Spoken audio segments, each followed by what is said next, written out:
As I explained in the chapter before, being confronted with my innermost fear of an intimate partner trying to physically overpower me brought back all of my past memories of being sexually abused. I became unhinged.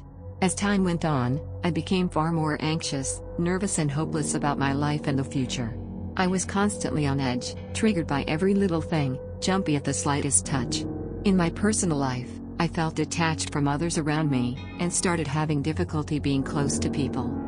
I'd often spend hours lying in bed while kicking, screaming and crying because I couldn't stand the intrusive images and feelings that had surfaced. PTSD is somewhat of a hellish disorder, because you can't stop the flashbacks from occurring. They can last for hours, and it often feels as though they have neither beginning nor end. It affected my body almost as much as it affected my mind. It was mostly due to my stomach.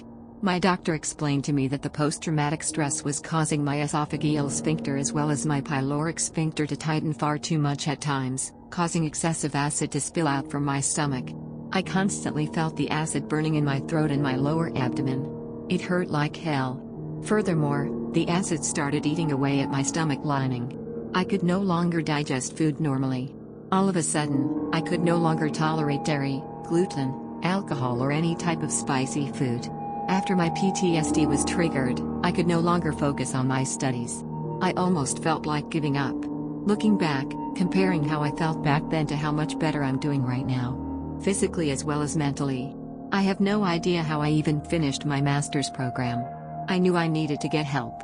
After all this time, I finally made the decision to contact the sexual assault center located in my city.